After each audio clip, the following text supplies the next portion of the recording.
The Denver Tech Center, you've probably heard of it. You've probably looked up where it is, what companies make it up, and maybe you're wondering about moving to the Denver Tech Center. Well, good news. We're going to talk about everything DTC here in this video. So if you've been thinking of moving here, or you're coming here from out of state and you've got a job in the Tech Center and you want to know kind of what the area is about, you're going to want to tune into this video because we're going to talk about everything. It's lifestyle, it's culture, it's real estate, of course, where it's at, commute times, everything you want to know about DTC. So starting off with why the Denver Tech Center, why would anybody look at living close to there? Well, I mean, the Denver Tech Center is home to some of the largest companies in the world. Like tech-wise, we are a major hub in the entire middle of the country. And location-wise, it's located ideally south of downtown Denver, just north of 225 in this small footprint. Now, we're going to leave kind of the navigating around DTC out of this, because if you're in DTC, you better have Google Maps or Apple Maps running because the streets are really stinking goofy.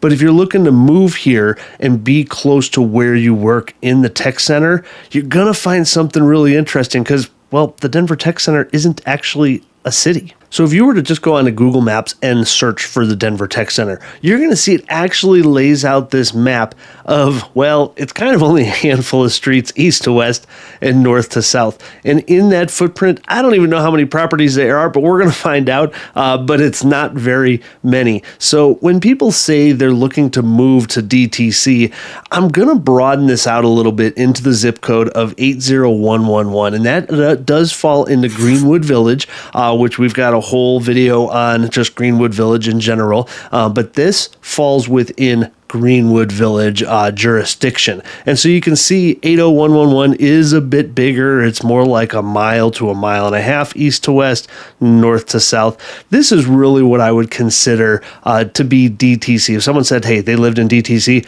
I would assume it was somewhere within this map zone. So now here's one of the huge benefits of being in the Denver Tech Center is that you can just get there from virtually anywhere. I-25 runs right down the middle of it, okay? So super easy getting to downtown, getting further south into, Parker, down to Lone Tree, Castle Rock area. Then just to the east and just to the north of DTC, you have 225, which 225 kind of does this half loop to get up and around closer to North Aurora and towards the airport area. And then just to the south, you have 470, which is the big loop around the Denver metro area, getting you, from Ken Carl and Highlands Ranch all the way over to parts of Parker and Eastern Aurora. So now kind of some commute times. If you were looking to head to downtown Denver, you're really looking at about 20 to 25 minutes for most times of the day to get from the Tech Center up to Denver. If you had to head over to the airport, you're going to be looking at about 40 minutes, and that doesn't matter if you hop on 225 or you head on 470 to get over there. 470 is going to cost you about $120 on that toll. Just slightly joking, but it's probably going to cost you about $20 on that toll. And then if you're going to head over to Golden, let's say Apex Park, to go hiking, again, 35, 40 minutes tops, even with traffic to head over there. You're just literally right next to Cherry Creek Reservoir, so it's around the corner from you. A huge spot there, paddleboarding, fishing, kayaking, things like that. And then if you're going to head over to, let's say, Winter Park, you're looking about an hour and a half, hour and 45 minutes without much traffic. I'm sure you're tired of me hearing about this, but ski traffic does change a lot in the winter months, Saturdays and Sundays.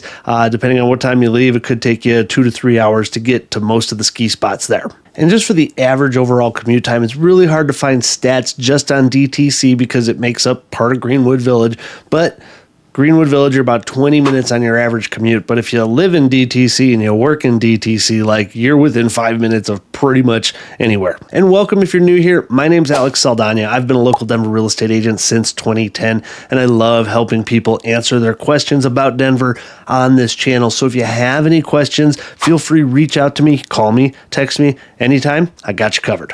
Now, looking up the stats just in DTC, as confirmed, I went back and looked for the last 10 years of every property that has sold in the small part of DTC, and only 576 properties came up. So that's virtually all of them and almost twice. So there's really only about 250 to 500 properties within the Denver Tech Center, and 90% of them are going to be condos.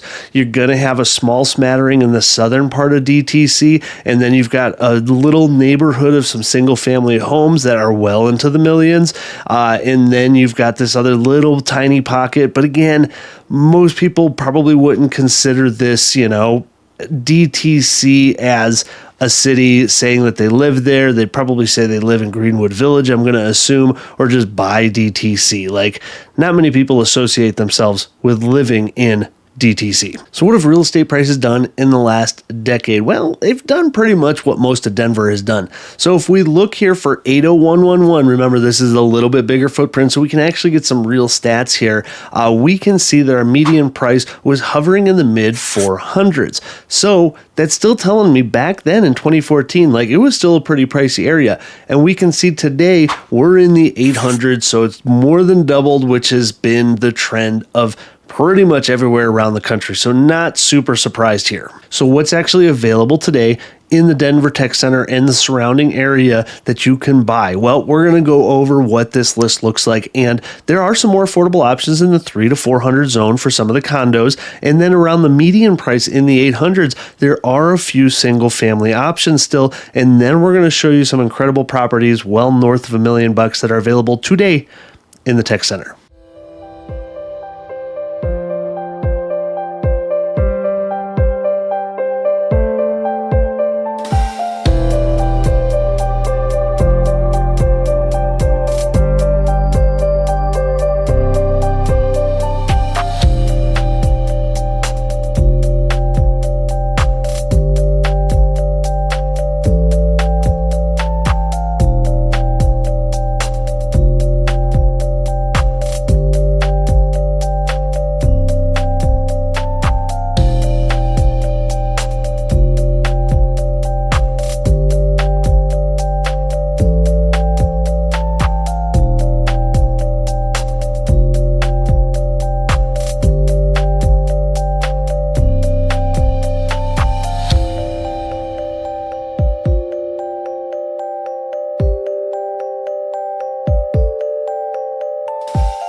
So you can see it really spans the range of different properties, all the way from the 300 smaller 1,000 square foot condos, all the way, to mid 800s, more reasonable 2,000 to 3,000 square foot single family homes on good size 10,000 square foot plus lots.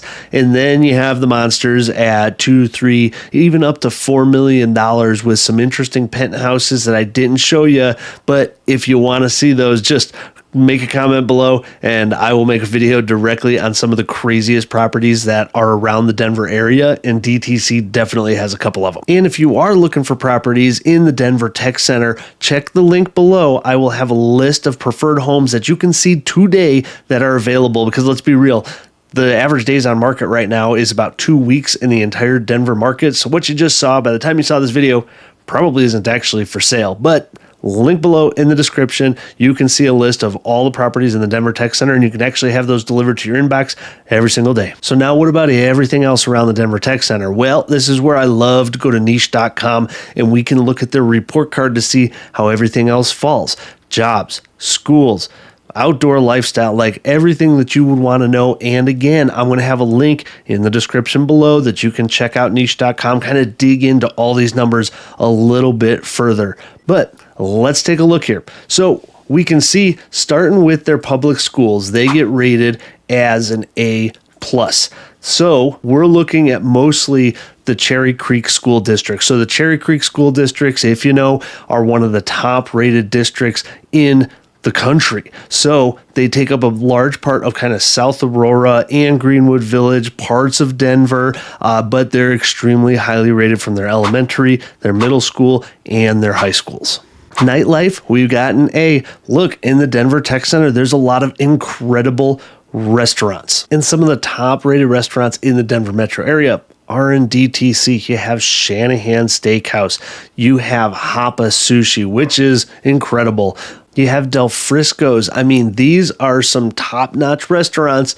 You're going to pay for them, but with where it's at in DTC, like if you have clients coming in from out of town, right? You have a convention going on in DTC. Like these are the places you take people to impress clients. We get a B+ for diversity. We get a B for weather for whatever reason. Like if you know me, you know I love my 4 seasons. I love winter, I love summer, I love spring and fall, and we get all 4 of them in a fantastic fashion. Our hot here is not very hot. Our cold is not very cold. You can ride your bike for 12 months out of the year for at least several days out of each month. So I don't know what they're talking about here, but we have the most incredible weather in the world. Should be an A+ or higher. A+ for health and fitness, not super surprised. Denver Metro in general, one of the healthier cities out there. A for commute. I'm interested in this one a little bit because going north and south on I-25 of DTC is some of the heaviest traffic, but maybe if you're in DTC, you avoid all that, right? B- for housing. We're expensive. There you go. A+, good for families. There's a lot of stuff to do, and the ease of access to get around, parks, recreation, stuff like that just makes it really nice for family living. A- for jobs. I mean, it's the tech center. It's one of the largest hubs of tech jobs in the entire middle of the country. C for cost of living. Again, it's expensive. And then A for outdoor activities. We're just surrounded. I mean, with Cherry Creek Reservoir just to your east, and then with Chatfield just about 20 minutes to the southwest. Like, it's just easy to get out here and do stuff. So what about parks and trails? Well, if you live in DTC or work right there, you have George Wallace Park just to the east of DTC. So it's this nice big park that spans about, I'd say about a mile north to south, maybe a little bit under. But there's really not going to be much other than that. So there's a few parks that are smattered around kind of the DTC area. But really, if you're looking to kind of take a longer bike ride, let's say, paddle boarding, you're going to go to Cherry Creek Reservoir just to the east. Huge area. You can bike for miles. You can walk for miles. I wouldn't consider it a hike, but paddle boarding, fishing, like this is your spot. It's a place a lot of people go to cool off in the summer when we're getting hit with the heat. So how much is it going to cost you if you want to live in the Denver Tech Center? Well, all we can really do is go off the median price, right? We don't know how much you're potentially putting down, but we're going to take some averages here. So at our median sales price of $835,000, putting down 20% with a 7% interest rate, which is what they're running today, figuring in property taxes. Now, if you're from out of state, our property taxes are extremely low. Not as low as Hawaii or I think Alabama are the only 2 places with property taxes that are lower than ours, but they're extremely low, about 0.5% of the property's value every year. So on an $835,000 house, you can expect around $4,000 or so in yearly property taxes, much lower than most of the rest of the country.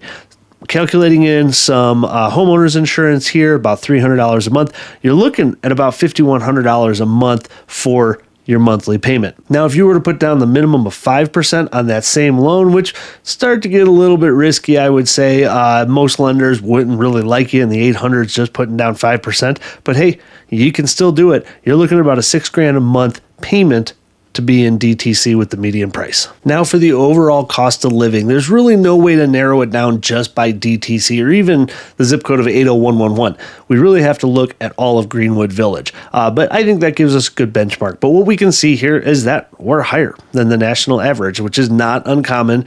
You know, Colorado in general is higher than the national average, but breaking it down overall, if the median is 100 as a benchmark number throughout the country, we said about 123, so about 23% more than the rest of the country, but it's still not that terrible. Groceries, 105, so a little bit more expensive. Health, 85. We are a healthy place, so our health insurance and our health costs in general are significantly lower. Housing, 433. So now this is Greenwood Village. Greenwood Village in general doesn't have a ton of homes, and most of them are in the $2, $3, $4 million mark. I mean, Greenwood Village has the most expensive homes in the Denver metro area.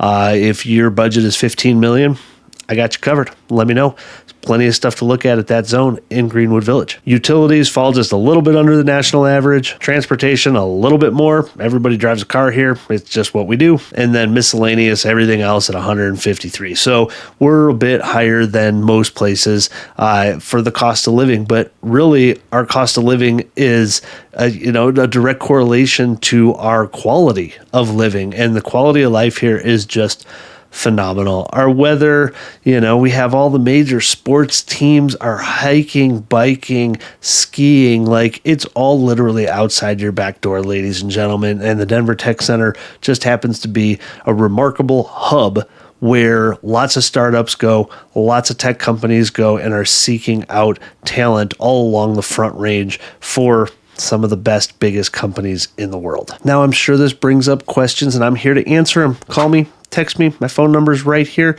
Give a shout. I'd love to talk with you. I am the same person off camera as I am on camera. At least I think so, and that's what people tell me. So don't hesitate to reach out. So if you are looking to move here from out of state or just within the state around the Denver metro area, and you like how this video is formatted with this information, you need to watch this playlist because I break down all the different cities around the Denver metro area to help you make the best decisions for you and your family.